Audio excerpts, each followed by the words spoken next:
I'd like to start off with who we are, TELC Language Tests. The TELC stands for the European Language Certificates. And we're based in Frankfurt, Germany. And we are a nonprofit, and we're a sole subsidiary of the German Adult Education Association. We've been doing certificates since 1965. We do languages, 10 different European languages, and we're also have the ALTA Q mark. Is there anybody else here doing language assessment among the group? A couple, yeah, we talked already, yeah. Well, maybe we can get together later on. Interesting ideas. And especially with these,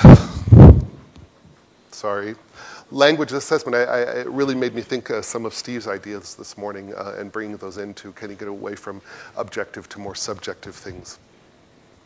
Well, TELC, we have really two main things that we stand for, that we believe in, that's our philosophy, which is nice because it's also my personal philosophy. On one hand, in integration, as you probably know, Germany has I wouldn't say a crisis, but a huge wave of migrants coming to Germany. And another thing we believe in, the Germans especially believe in multilingualism, right? So on one hand, our philosophy are the migrants coming to Germany, and TELC is especially active because we are the main supplier for language tests to the German government for the wave of immigrants coming into Germany, migrants, I used the proper word, sorry, coming to Germany. And it's great. It's something I believe in. We do it, it's hard, but I see it really every morning when I come to work, I ride my bike to work, and I see a Syrian family and these fat little babies munching pretzels, and I'm like, wow, it's great. They're here, they're safe, they're happy, and they might be a little irritated because it's cold and wet and rainy, but look at the alternatives. It does, well, you have to say, Germans, they did a wonderful job on that. The other part is shameless bragging, but also part of TELC's philosophy. My daughter's on the left hand here. Is our philosophy of multilingualism, and I see that at home with my kids, right? We live in a multilingual family, and we see the English coming in, and she speaks also Croatian, her mother's Croatian, they get German in school, and how it all comes together, and how it's really wonderful that they can express all these languages in Germany, in school, outside of school, especially in Frankfurt. Frankfurt's very international. Here we are, Frankfurt, TELC Plaza in Frankfurt. Frankfurt is becoming more and more, interesting with Brexit. We're already seeing now these, migrants coming from London. We meet them at the airport, the bankers, and give them a blanket and a cup of coffee. Coming over. We are, though, getting a lot of people coming from London. Frankfurt wants them to come, but I'm just a normal test developer, and we do feel a little bit of a squeeze now in the markets there, the housing markets. So click. This is what we do: training, qualification, assessment, and we also have a publishing branch. So kind of all sides around assessment. We started off with assessment, but you can't have assessment without people that know how to assess. You have to have assessors, you have to have examiners, and also to go into the publishing field. We call it washback, but we do feel, as you pointed out this morning, Steve, that assessment does have a relationship with what's being taught in the classroom, and it's a two-way street going back and forth. So, well, this is us. You might not know us here in Britain, but in Germany, we're kind of a big deal. TELC. I'm here today because we're talking about tools. And in the course of human development, we develop our tools, ever more intricate, more interesting tools. And here we are today. With the development of tools. It might seem a little funny, but we're in assessment. And for us at TELC, and lots of our colleagues, we're still using tools that are hundreds of years old. Paper and pencil. right? And we're talking about language, and so on one hand we say, well, we've got language, and we all agree it's communicative. Language is about talking, speaking with people, exchanging ideas. And here we are, scribbling with our chisels and our stone tablets. So at TELC, I just have to know which way to point it. I think that's the thing. We decided to move forward, to think about doing an online assessment, I say online, I think the terminology, some people say online, there's online digital, to do a computer assessment, and to come up with an idea and a way for doing that. We made the decision to do that. It's an easy decision to make, but part of it is also then to be able to find the proper partner. This is what we wanted to do, to replace all existing paper-based exams globally, and of course to offer our candidates the opportunity to get the results within 48 hours. First step is internal, something that was kind of new to me, but is very political. How can you do it? We've always done it this way. It works. Why do you want to change it? It works. That's what people say. You say, well, let's move to BTL. Well, they're in England. What are you going to do with these Englander? And we have a system that works. Why change it?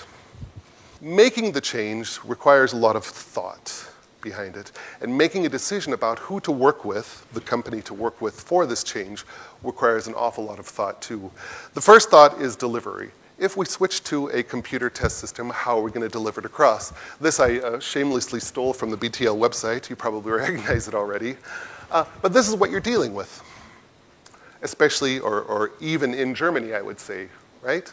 No connectivity, no computers, all kinds of problems that happen out there.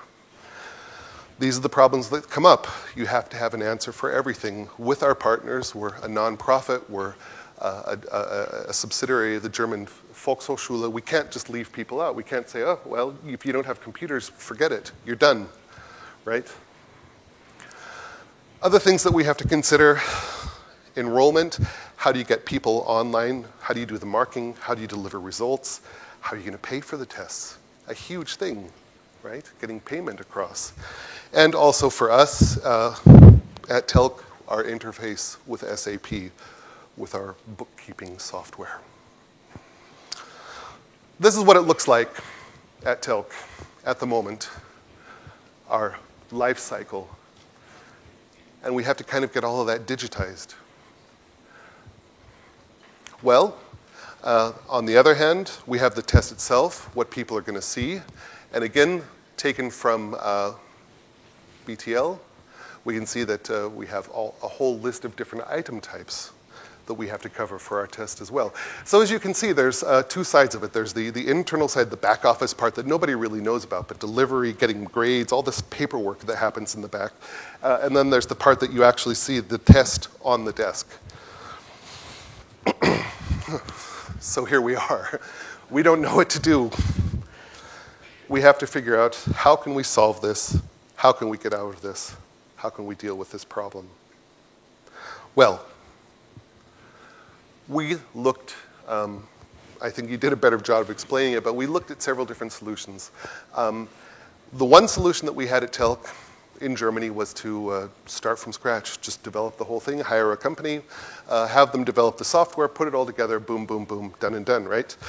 As you see, it's a very complex process, and we realized very quickly that even though we understand our business, the people out there don't. A software company doesn't, a Google doesn't understand what we do, right?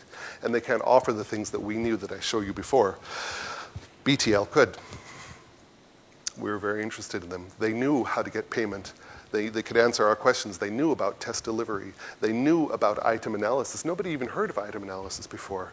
So what about this? BTL, of course, we have a module that does that. It was amazing. And it worked. It was proven.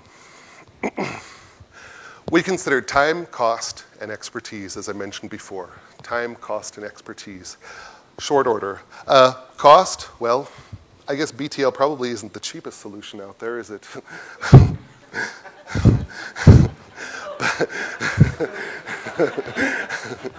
I flew business class. I flew tourist class. But the other points more than make up for it. BTL can deliver. They have a solution. It works. It's proven. And I'm not saying they told me that it works, and I believe them. I have colleagues out there with British Council. They tell us, of course, it works. and they have the expertise. They could show us, we know how to do it. We understand your business. We understand assessment. That's how we get to YBTL. Recommendation, they offered what we need, they amended the tender requirements, support, and also the shared vision. I won't elaborate on that. I think I'm running out of time, but I've already heard it this morning, several different speakers talking about a vision that I can get on board with, that TELC can get on board with. Right, Tom? All of us. Put your phone down. What are you doing? Good. Just to wrap things up, we've got opportunities, strengths, weaknesses, and threats. I've talked about several of them. Just real quick, the threats is a big one for us. In language assessment, in testing, in Europe, I mean, TELC is very European, there are certain threats coming to us in the future. In Germany, just like lots of other places, there are certain people that are not so friendly to migrants and that are not interested in supporting them and that are not interested in integrating people. Serious threat for us, right? On the other hand, where opportunities. Europe is still, in spite of what's going on in certain countries, the rest of Europe is still integrating, working together, learning languages, exchanging ideas, growing together. So here we are in outer space, seeing the direction we're going, which kind of gets back to what Steve mentioned this morning. This is what we want to do. We really want to be untethered. We want to be free and try to come up with new ideas and try to come up with new ways of testing and new ways, not only putting a multiple choice item that we've had for 30 years on a piece of paper and putting it online, but coming up with new ways for assessment and new ideas to do it. So the next steps, well, I wrote oral exam online. That's a big thing. But I think, again, what I heard this morning, these are the next steps. Anytime, anywhere, any place, how does it go? Here's the German. And that's my goal, that's my vision for what we're doing, is that we really can get a test that somebody can be assessed anytime. He can pull his device, his smartphone out of his pocket, say, let's do an English test, and that it works, it's cheat-proof, it's Google-proof, and that it assesses their skills. So that's our long-term vision. Well then, I'll just end with this one here. I love this picture, by the way. I mean, I use it for talking about English. But this gets to us where we are in language assessment. Here we have, of course, a man in China, and he speaks a language that the most people, by a long shot, speak in the world. And yet there they are in the classroom, and they're learning this funny little language from a funny little island way on the other side of the world. And why are they doing it? Why are they learning English? For opportunity, for chance. And for us at TELC, it's not only learning English, it's learning German, English, or other languages. That's where we are with it, to get beyond with what you're doing, to have a vision, and move the world together. Good. That's my part. Thank you very much.